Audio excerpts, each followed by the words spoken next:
The queen stood tall, her daughter holding tightly to her gown. The great hall fell into a suffocating silence, every noble frozen as though time itself had ceased to move. The chandeliers glimmered above, casting long shadows across the floor. All eyes, filled with fear and suspicion, turned toward the silent queen, waiting for her next move, a move that could decide the fate of the kingdom.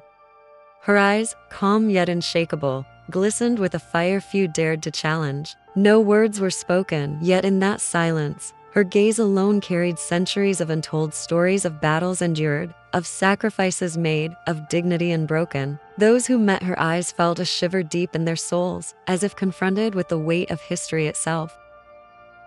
The prime minister shifted in his seat, the arrogant mask he wore beginning to fracture. Sweat trickled down his forehead, glistening under the golden glow of the chandeliers. He tried to steady his breathing, but the weight of her silence pressed down on him like a mountain. For the first time, doubt seeped into his heart. The little princess tightened her grip on her mother's hand. Though she was young, her innocent heart sensed the danger that filled the hall. Her lips trembled, her eyes glistened with worry, but still she found courage in the warmth of her mother's hand. Even in fear, she knew she was not alone. Among the gathered nobles, whispers slithered through the air like serpents. Some faces burned with fear, others with anger, while a few watched with cold curiosity. Their alliances were uncertain, their loyalty fragile. In the queen's silence, every man and woman in that hall began to question where true power resided. Then, with deliberate grace, the queen rose from her throne. Her golden gown shimmered like molten light, cascading in folds around her. She did not need to speak, for her presence alone was thunderous. Each step she took seemed to echo in the hearts of those who watched, as though destiny itself had begun to move.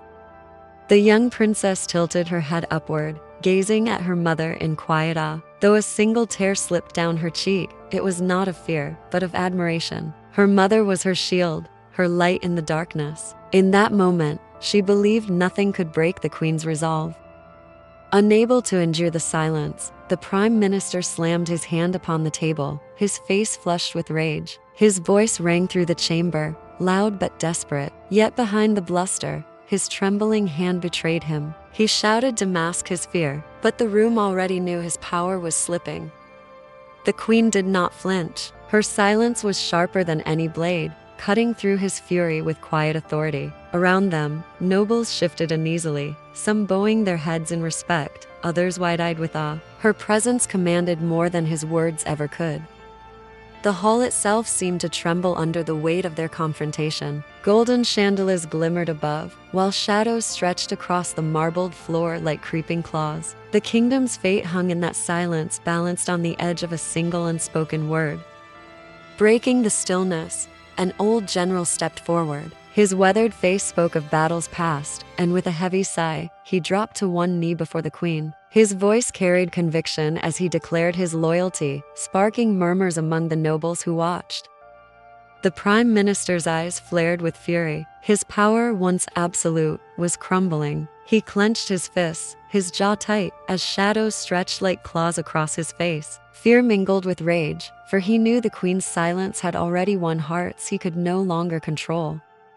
The queen placed her hand gently upon her daughter's head. In that tender gesture lay a promise to protect her, to guide her, and to build a future free from corruption. The golden light surrounding them glowed brighter, a beacon of hope piercing the darkness of deceit. One by one, the nobles began to shift. First, a single noblewoman rose, her silken gown whispering against the floor as she bowed deeply before the queen. Others hesitated, torn between fear and honor. But soon the hall echoed with the sound of allegiance being pledged. Desperate, the prime minister shouted, his trembling hand pointing accusingly at the queen. His words rang hollow, filled with venom, but no strength. Each syllable exposed his fear, and the nobles saw not a leader, but a man unraveling before their eyes. Finally, the queen stepped forward. Her gown shimmered like liquid gold, and the light behind her blazed brighter with each stride. Her silence was no longer just her shield, it had become her weapon, her crown, her voice. And with it, she struck fear deeper than any words ever could. The prime minister sank into his chair, his face pale as despair overtook him. The shadows seemed to consume his figure, leaving only the hollow shell of the man who once thought himself untouchable. His defeat was not declared, it was written in silence. One after another, nobles dropped to their knees. The hall that once whispered with doubt now thundered with unity. Bathed in golden light, the silent queen stood above them all, unspoken yet undeniable, the true heart of the kingdom.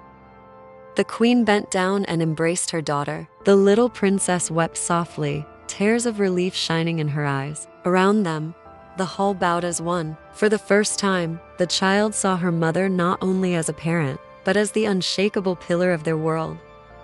And so, in the golden glow of destiny, the queen stood victorious, her silence more powerful than any words spoken that night. At her side, her daughter smiled through her tears, knowing she was safe. The nobles knelt, the kingdom bowed, and history would remember her not just as a ruler, but as the silent queen who spoke louder than any voice.